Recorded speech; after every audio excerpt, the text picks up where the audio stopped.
नाम नसीमा बानो है। मैं मोहल्ला गंगागंज, जिला अमेठी की रहने वाली हूँ। शादी होने के बाद मैं अपने ससुराल में गई। ससुराल में 1 साल रही थी। उसके बाद वहाँ पर मतलब छोटी छोटी बातों पर लड़ाई हुआ करती थी। हमसे बड़ी एक बहन है, उसकी शादी चंडीगढ़ में हुई है। एक लड़की हुई थी बड़े ऑपरेशन से, तो अम्मी कहीं कि हमको वहाँ जाना है। अम्मी हमारी सेंटर चलाती थी, कहीं तुम हमारा 1 हफ्ते का सेंटर देख लो, हम उसको देख के आ रहे हैं। तो हम कहे ठीक है। तो ये अगले दिन आके बगल के घर में हमसे कह रहे हैं हमारे हस्बैंड कि चलो हमारे साथ घर। तो हम कहें जब अम्मी आ जाएंगी, अम्मी लेके आई हैं तो अम्मी आ जाएंगी, जब भेजेंगी जब ही चलेंगे। पता नहीं किस मूड में ये थे कि मतलब कि रात भर ये हमको मारे थे। सुबह 5 बजे तक ये मारे। 5 बजे मारने के बाद ये हमको फिर मार के बोले जाओ बाहर, अब खाना बनाओ तुम। उसके बाद फिर हम खाना भी बनाए, चल नहीं पा रहे थे। मारे थे, इतना मारे थे, बोले तुम किसी को दिखा भी नहीं पाओगी, ऐसी जगह पे मारेंगे। मतलब यहाँ से लेकर के यहाँ तक मारे थे और इस चीज़ से मारे थे।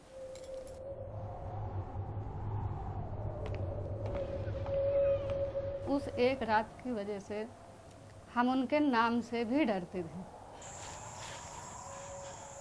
सरसों के खेत से छुप के फ़ोन किए थे अम्मी के पास, अम्मी हमको लेने आ जाओ। कुछ बोले नहीं थे, सिर्फ रो ही रहे थे। अम्मी से कहे सिर्फ लेने आ जाओ।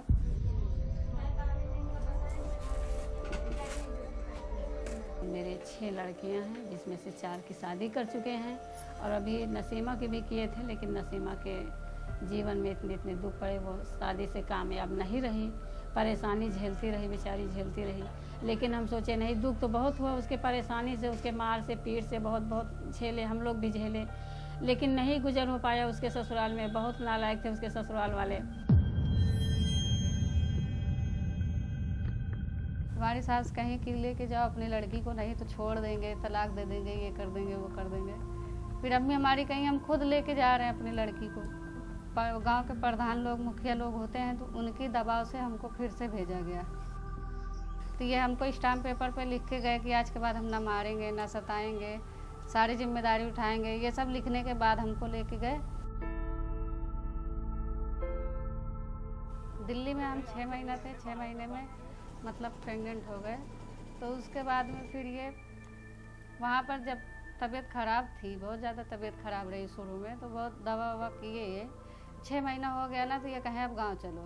तो इनकी अम्मी भी फ़ोन कर कर के परेशान की थी, तो ये गांव लेके आए। उसके बाद ये लाए हमारे घर के पास, छोड़ दिए हमको। फिर दवा हुई हमारी बहुत। तो ये हमारे हस्बैंड को जब हम फ़ोन करते हैं कि आ जाओ लेने के लिए, तो ये कहते हैं कि हम अमेठी में हैं ही नहीं। तो अम्मी कहीं जब ये लोग ऐसे हैं तो कुछ होगा तो इल्ज़ाम लगा देंगे, इससे अच्छा है कि तुम अपने घर पे ही जाओ। अम्मी हमारी हमको वहाँ छोड़ के आई।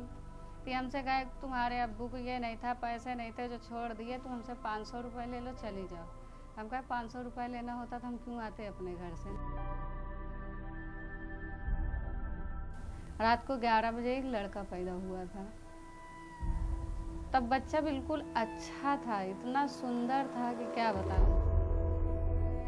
जब घर लेके आए, तीसरा दिन बीता, तो बच्चे की तबीयत, तब तक ये खबर नहीं लिए कि क्या हुआ है, कुछ तो हुआ होगा, ये खबर ही नहीं लिए। उसके बाद फिर जब बच्चे की तबीयत ख़राब हो गई, तो अम्मी कहीं कि यहाँ लेके गई सरकारी में, बच्चे वाले डॉक्टर के पास। डॉक्टर जवाब दे दिया। मुंशीगंज लेके गई। मुंशीगंज में डॉक्टर बोला अगर 4 घंटा ये बच्चे की सांस चलेगी तो बच्चे को हम जिला देंगे।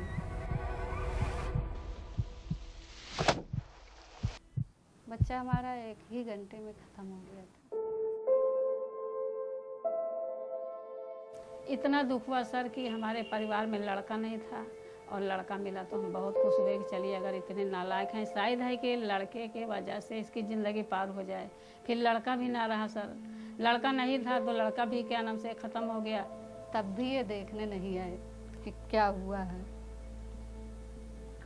उसके बाद मोबाइल पे मैसेज में क्या भेजते कि तुम मतलब कि अपने बच्चे का गला घोट दी, ये कर दी, तुम माँ नहीं हो, मतलब बहुत सारी गंदी गंदी चीज़ें ये लिख के भेजते थे।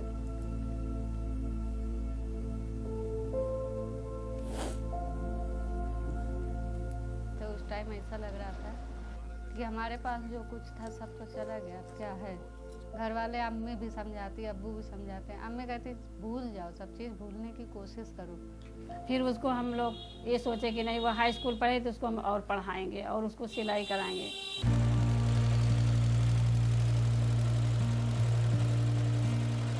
ऐसा लग रहा था कि हमें तो जो हुनर भी था उस चीज़ को भी हम भूल गए थे कि हमें कुछ आता है। थोड़ा बाहर निकले, मीटिंग में गए, वहाँ से मतलब कि बहुत से लोगों को भी देखा वहाँ पर। वहाँ जाने के बाद ऐसा लगा कि हाँ, हम कुछ कर सकते हैं। सिलाई सिखाने के बाद घर के कपड़े सिलने लगे फिर हम। मतलब जो भी बदलाव आया समूह से ही आया है। ये उषा सिलाई स्कूल की ही देन है सर, जो आज हमारी आमदनी बढ़ी है। मतलब याद नहीं करना चाहते कुछ भी जो हमारे साथ हुआ है, क्योंकि याद करने से तकलीफ होती है बस, और कुछ नहीं मिलता हमको। आज भी वो शादी करने का नाम भी नहीं लेती। इतना दुख झेल चुकी है कि वो आज तैयार नहीं होती कि अम्मी हम शादी करेंगे। जब से उषा सिलाई स्कूल हमारे जीवन में आया है, दर्द तो खत्म नहीं हुए, लेकिन सहारा मिल गया है।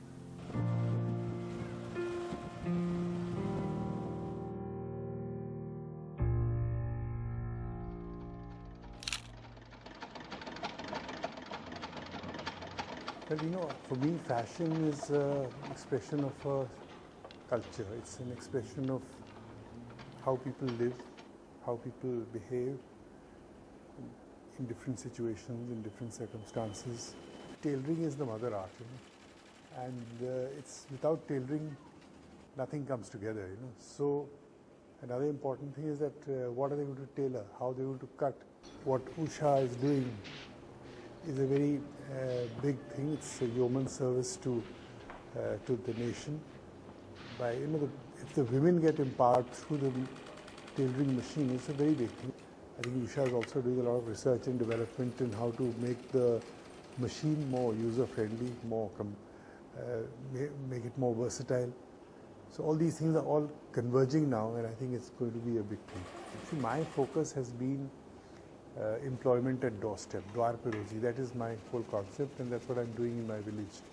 And I've employed a lot of young tailors who are working with me, and I'm sure that we can create a very interesting synergy by going into the rural areas, because I think without going into the rural areas, you're not going to make a big difference. You know? And I think to empower the young girl, the young child, the girl child through the tailoring process is a very important mission, and I think Usha would do a big service to the nation by doing this, and I'll be happy to